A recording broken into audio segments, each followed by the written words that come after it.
Before we dive into this story, don't forget to hit that like button and subscribe to the channel. Now, let's get into it. No one really knows the full story until now.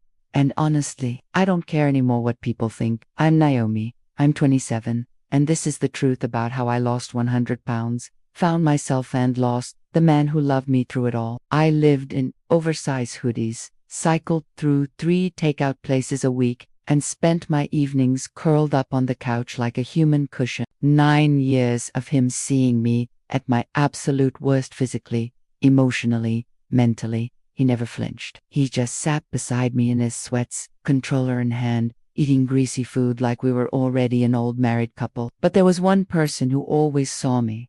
Caleb. Caleb tried to be supportive, his version of support. He'd offer to go on walks, then suggest we grab pizza after. And it wasn't just my body that changed, it was the world around me. People looked at me differently. Cashiers smiled. He said he was proud, but I could see the unease. He'd make awkward jokes like, "Don't you forget us little people when you re-skinny."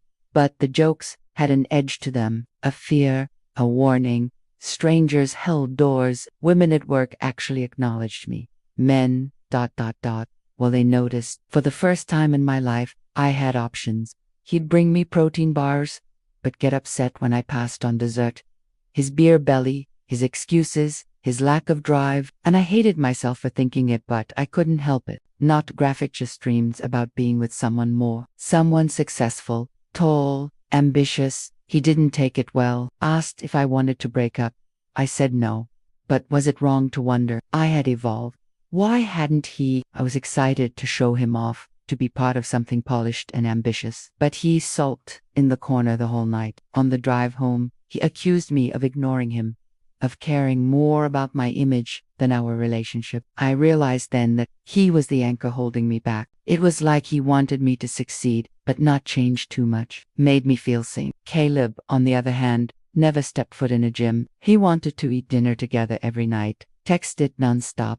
It wasn't sweet. It was desperate. I'd share stories from my comments from my trainer, casual invites from coworkers, and he'd get this wounded look, like I'd just told him I was cheating. Dates with Ryan, weekend hikes with Marcus, fancy dinners, deep conversations, goals and dreams. Said he was too tired. Always next week. Always maybe later. He said he loved me, but not enough to keep feeling like he wasn't good enough. He was finally becoming the man I wanted him to be. But without me, he said he deserved someone who chose him, not someone who kept hoping for someone else. But she looked at him like he was the only man in the world, and he looked content.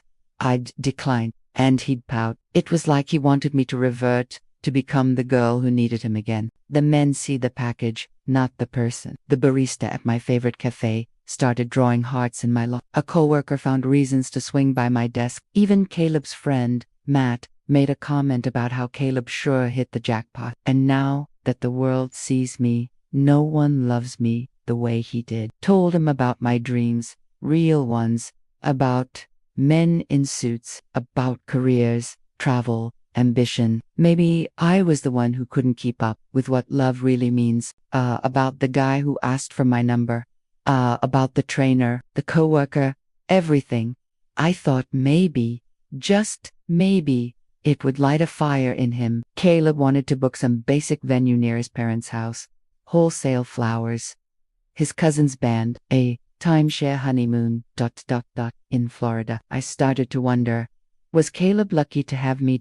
or was I the one who had settled, not leave the version of me that made him feel safe, strong, desirable, alive? Caleb threw me a small dinner at home, just us. He went on and on about how proud he was, but while he sat in the same hoodie, eating the same food, I was imagining a life with someone more. He ate lunch with me, talked about startups and goals. Meanwhile, Caleb had the same job for 3 years with no interest in moving up. Every time I mentioned Jason, Caleb would change the subject, elevate.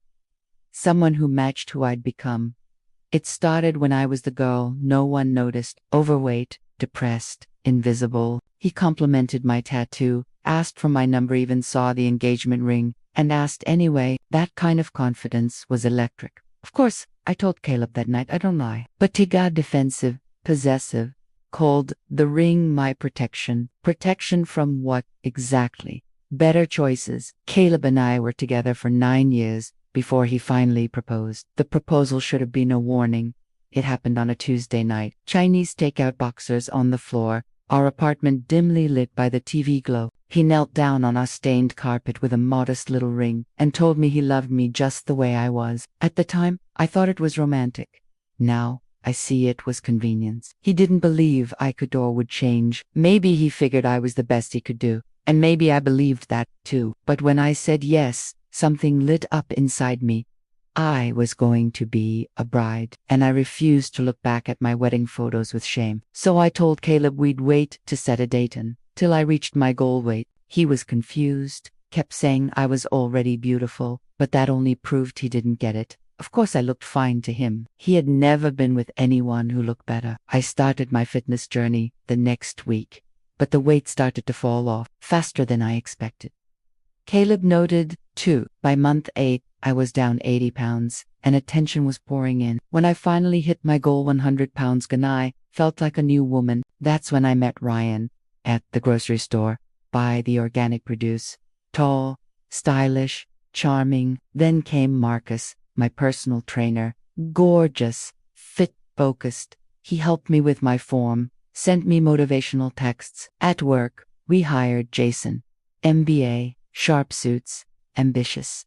I started seeing Caleb clearly for the first time. One night, a little drunk on wine and honesty, I told Caleb about the dreams I'd been having. After that, he got clingy, needy, suffocating. He started trying to bring back the old days. Pizza, nachos, ice cream. The breaking point came when I took him to a networking party. Everything boiled over one night when we were drinking wine and talking wedding plans. I snapped. Instead, he went quiet, and the next night, after making dinner and cleaning the place spotless, he calmly told me he was calling off the wedding, not postponing, canceling.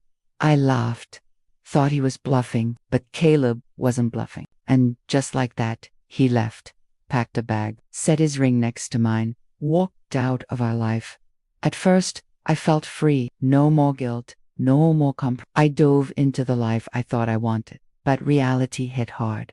Ryan just wanted sex. Marcus was dating 3 other girls. Jason. He expected something physical in exchange for his time.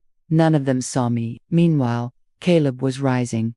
Promotion, therapy, hiking trips. He looked happy, healthy. 6 months later, I saw him at the store with someone new. She was soft, sweet, normal, not glamorous, not flashy, and I realized I had thrown away something real for an illusion of something better. Now I have everything I thought I wanted.